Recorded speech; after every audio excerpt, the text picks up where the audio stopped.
রোজা করবো কোরআন সুন্নাহ, হজ যাকাত দেব কোরআন সুন্নাহ, অনুরূপভাবে প্রতিবাদ করবো কোরআন সুন্নাহ, রাজনীতি করবো কোরআন সুন্নাহ। অনেকে বলেন বাংলাদেশ তালিমে হিজবুল্লাহ আত্মশুদ্ধিমূলক অরাজনৈতিক সংগঠন কেন লেখেন? অরাজনৈতিক লেখেন কি কারণে? অরাজনৈতিক মানে কি? এই প্রচলিত রাজনীতি মুক্ত, আর প্রকৃত পক্ষে বাংলাদেশ তালিমে হিজবুল্লাহ রাজনৈতিক দল। প্রকৃত রাজনৈতিক দল হলো বাংলাদেশ তালিমে হিজবুল্লাহ। ছোট আমাদের নিজেদেরকে ছোট মনে করার কোনো কারণ আছে? ওইগুলোর মধ্যে গেলে আপনার এনার্জি থাকে বেশি, শয়তান এনার্জি লাগায়।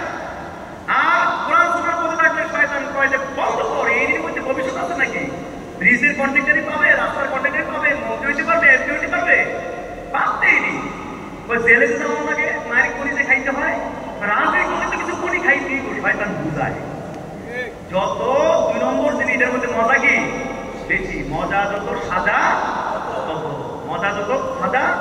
ডায়াবেটিস রোগীদের কাছে নাকি মিষ্টি পছন্দ, এটাও শয়তানি। শয়তান কি আমাদের স্বাস্থ্য ভালো হবে এটা চায় নাকি? শয়তানি কয়েছে এই মিষ্টি খান, এই জন্য মজা যত সাদা। সুতরাং এই সমস্ত চাকচিক্য প্রতারণা, শয়তানের প্রতারণা, এগুলোতে আমরা কখনো প্রতারিত হবো না ইনশাআল্লাহ। আত্মতৃপ্তির সাথে আমরা আমৃত্যু কোরআন সুন্নাহকে আঁকড়ে ধরে আমরা কবরে যেতে চাই।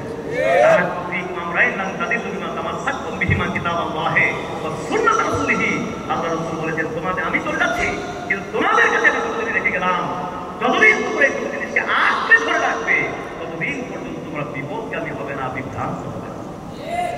আমরা আঁকড়ে ধরে রাখতে রাজি আছি। আসলে দুঃখিত, আমরা তো মূলত পীর মুরিদি সিস্টেম, তো মুরিদদের সামনে ওয়াজ নসিহত করা অভ্যাস, টাইম এগুলো আমরা খেয়ালও করি না।